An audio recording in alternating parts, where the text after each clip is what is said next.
లోకం మారిపోతుంది బావా. ఏమైందిరా? అసలు ఈ జనాలు ఎలా తయారవుతున్నారంటే, విషయం ఏంట్రా?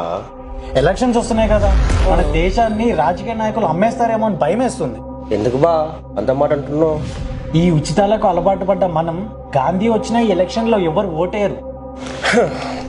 ఉచితాలు ఇస్తామన్నా గెలవడరా గాంధీ. 50,000 వచ్చినా మన యువ గాంధీ స్టిల్ ఇన్ ప్రతిపక్షం. రే, ఏ గాంధీ గురించి మాట్లాడుతున్నావురా? ఇంకేం గాంధీ? మన యూత్ లీడర్ రాహుల్ గాంధీ గురించి మాట్లాడుతున్నా. నీ తలకాయ, నేను మాట్లాడేది మహాత్మా గాంధీ గురించి. ఇప్పుడు ఆయన వచ్చి ఉచితాలు ఇస్తామన్నా గెలవడరా బాబు ఆయన. ఏం అంత మాట అన్నావు? ఆయన గురించి ఇప్పుడు మాట్లాడకపోతేనే బెటర్. మళ్ళీ ఏదన్నా మాట్లాడితే కాంట్రవర్సీలు. నాకు మాత్రం సెలబ్రిటీ ఎవరైనా లేదు బా. ఇప్పుడు ఎలక్షన్స్ వస్తున్నాయంట, దేశాన్ని ఎవరి చేతిలో పెడితే బాగుంటుంది అంటావు? భద్రంగా ఎవరు చూసుకుంటే వాళ్ళ చేతిలో. అంటే చెప్తా. విపరీతమైన జనాలు తిరిగే ప్లేస్లల్లా తిరగనికి మీరు ఎప్పుడన్నా భయపడ్డారా? అంతకేం భయపడలేదు. కానీ 10 ఏళ్ల ముందు వరకు ఆ భయం చాలా ఎక్కువగా ఉంటాయి. ఏదైనా మహానగరానికి ఊరు నుంచి పోతున్నారు అంటే ఇంటి నుండి బయలుదేరింది మొదలు తిరిగి ఇంటికి వచ్చేదాకా భయం. సిటీలో ఉన్న జనాల గురించి అస్సలు చెప్పాల్సిన పనిలేదు. ఇంటి నుండి బయటకు పో అన్నట్టే భయం.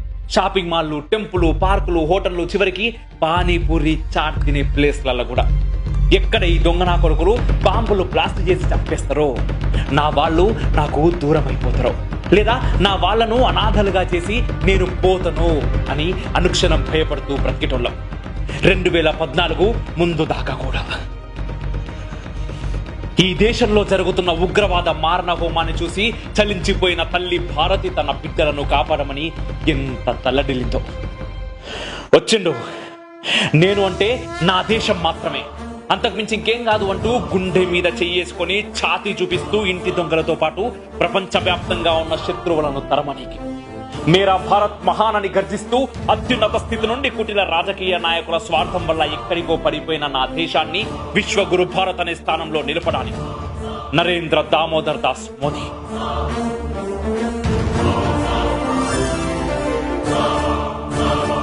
ఉచితాలకి, కుల రాజకీయాలకి అలవాటు పడ్డ మనం ఒక్కసారి ఆ బాంబు పేలులల్లా తమ వాళ్ళని కోల్పోయి అనాథలుగా మారిన వాళ్ళని గుర్తు తెచ్చుకుంటే అర్థమవుతుంది మన ప్రాణం ఎందుకు ముఖ్యమో, ఎంత ముఖ్యమో, అది కాపాడేవాడు ఎందుకుండన్నో.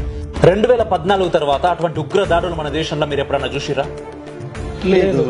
విదేశాల్లో ఈ మన ప్రతిపక్ష నాయకులు మన దేశాన్ని కించపరుచుకుంటూ మాట్లాడుతుంటే, మన దేశ సైనికులు శత్రు దేశానికి పట్టుబడితే ప్రపంచమంతా చివరికి ఆ జవాను కుటుంబంతో సహా ఆశలు వదులుకుంటే, కదలకుండా మాట్లాడకుండా కూర్చున్న సీట్లకెళ్ళి లేవకుండా నా కొడుకులను ఉచ్చపోయించి మన జవాన్ను వెనక్కి రప్పించి భారతదేశ గౌరవాన్ని, వీరత్వాన్ని ప్రపంచ పటంలో సర్వోన్నత స్థాయిలో నిలబెట్టింది.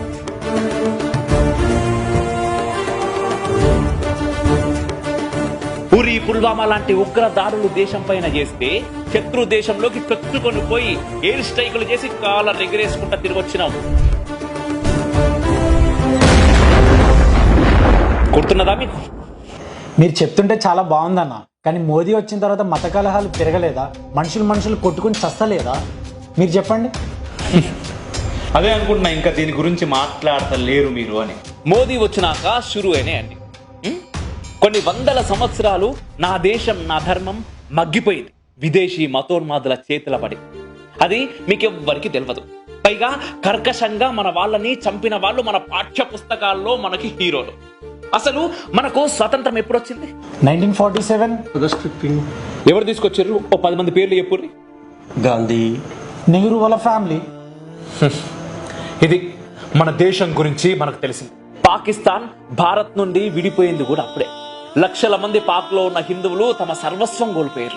వేల మంది హిందువుల తలలు తెగిపట్టాయి, ఆడవాళ్ల మానాలు పోయినాయి. మీరు చెప్పిన లీడర్లను కాళ్ళ మీద పడి ప్రాధేయపడినా పట్టించుకున్న పాపాన పోలేదు. ఎవరు చేసిన పాపమది? ఎవరికి శాపంగా మారి? ఎవరు చనిపోయారు అక్కడ? హిందూ.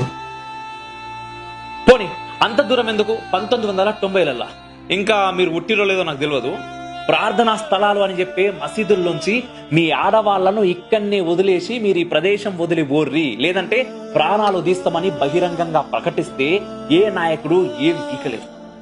కాశ్మీరీ పండిట్ల సజీవ దహనాలు జరిగిన ఎందరో ఆడవాళ్ల మాన ప్రాణాలు తీసిర్రు. చెప్పలేనంత దరిద్రం చేసిర్రు. ఎవరు చేసిర్రు? ఎవరిని చేసిర్రు?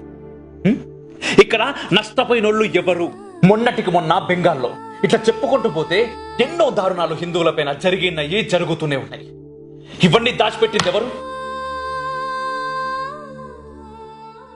ఇన్ని రోజులు అన్నిటికీ మూసుకు కూర్చున్న హిందువులు ఇప్పుడే వాళ్లకు జరిగిన అన్యాయం గురించి తెలుసుకుంటున్నారు. మళ్ళీ ఎవడన్నా కడుపు కొట్టనికి వస్తే ఎదురు నిలబడుతున్నారు. వాళ్ళ దేశంలో వాళ్లే అస్తిత్వం కోసం పోరాడుతున్నారు. దీంట్లో ఎక్కడ జై శ్రీరామ్ పేరుతో జిహాద్ కార్యక్రమాలు చేస్తలేరు. అరే అవన్నీ ఎందుకు? నా దేశ అస్తిత్వానికి కారణమైన శ్రీరాముని గుడిని కూల్చి మసీదు కడితే దాన్ని తిరిగి సంపాదించుకోనికి 500 ఏళ్లు పట్టింది మాకు. అది మోదీ వల్ల సాధ్యమైంది. అట్లని ఎవరికన్నా అన్యాయం జరిగిందా? ఆ పక్కనే ప్రపంచంలోనే అతిపెద్ద మసీదు అత్యధిక హిందువులు ఉన్న దేశంలో కడుతున్నారు. మీరు ఎప్పురి ముస్లింలు అత్యధికంగా ఉన్న దేశంలో ఒక్క హిందూ ఆలయాన్ని నిర్మించగలరా? ఉన్న వాటినే కూల్చేస్తున్నారు అక్కడ. అంతెందుకబ్బా, మన చార్మినార్ ఒకప్పటికి ఇప్పటికి ఎంత మారింది. అవునన్నా, నువ్వు చెప్తుంటే నాకు ఇప్పుడిప్పుడు అర్థమవుతుంది. పాత బస్తీకి పోతే చార్మినార్ తప్ప ఇంకేవి ఉన్నాయని చెప్పి తెలిసేది కాదన్న. కానీ ఇప్పుడు అక్కడ ఉన్న ఎన్నో పురాతనమైన దేవాలయాల గురించి ఇప్పుడిప్పుడే తెలుస్తుంది. అక్కడ పూజలు చేయడం స్టార్ట్ చేశారు. అక్కడికి వెళ్తే వాళ్ళ జెండాలు తప్ప ఇంకేవి కనిపించేవి కాదు. కానీ ఇప్పుడు వాళ్ళకి పోటీగా కాషాయ జెండాలు కూడా కనిపిస్తున్నాయి, శ్రీరాముడి ఫ్లెక్సీలు కూడా కనిపిస్తున్నాయి. అవునన్నా, నిజమే అన్నా. మా చిన్నప్పుడు కూడా పాత బస్తీ పోతే చాలా భయపడే వాళ్ళం అన్నా. మేము మా ఇంట్లో ఆడవాళ్ళు పాత బస్సులో నడుచుకుంటూ పోతూ ఉంటే మా ఇంట్లో ఆడవాళ్ళని వెనుక నుంచి కొట్టేవాళ్ళన్నా. అప్పుడు మాకు సపోర్ట్ చేయడానికి ఎవరు రాలే అన్నా. ఇదేంటే మేము ప్రశ్నిస్తే మా పైన దాడులు చేసేవాళ్ళన్నా. కానీ ఇప్పుడు అలా లేదన్నా, మారిందన్నా. చాలా మారుతుంది, కానీ ఇంకా చాలా మారాలన్నా. బాగా చెప్పారు. ఏ మతంలోనూ 100కి 100 మంది చెడ్డోళ్ళు కాదు, మంచోళ్ళు కూడా ఉండరు. ఎవడైతే చెడ్డోడో, ఎవడి వల్ల అయితే నా దేశానికి నా ధర్మానికి హాని కలుగుతుందో వాళ్ళను మాత్రం వదిలేది లేదు. ఈ రోజు ప్రపంచమంతా బాలరాముని చూస్తున్నది. భారతదేశ వైభవాన్ని పొగుడుతున్నది. విశ్వ గురువుగా భారత్ను కొలుస్తుంది. మనకు దూరం చేసిన అపారమైన మన సనాతన జ్ఞాన సంపద కోసం ఎదురు చూస్తున్నది. భారతదేశం అభివృద్ధి చెందుతున్న దేశం అని మీరు చదివారు. మీ నాన్న చదివిండు, వాళ్ళ నాన్న, వాళ్ళ నాన్న, వాళ్ళ తాత కూడా అదే చదివారు. కానీ మీ కొడుకు, మీ కూతురు అతి తొందరలో భారత్ అభివృద్ధి చెందిన దేశం అని చదివే రోజులు చాలా దగ్గరలున్నాయి. దయచేసి మీకు దండం పెట్టి చెప్తున్నా, వాళ్ళకి దాన్ని దూరం చేయకూడదు. లాస్ట్ బట్ నాట్ లీస్ట్, ఇది మీకోసం చెప్తున్నా. ఒకవేళ మీ నాయకులు ఇచ్చే ఈ తెలుగు రాష్ట్రాల పథకాలే మీకు ముఖ్యం అనుకుంటే, దీంట్లో కూడా కేంద్రం నుంచి వచ్చేటి చాలా ఉన్నాయి. ఓన్లీ కవర్లు మార్చి ఫోటోలు గుద్ది వీళ్ళు మీకు పంచుతా ఉన్నారు. అది కూడా మీరు తెలుసుకోనోటే. గోల వద్దు, గోల్ ముఖ్యం.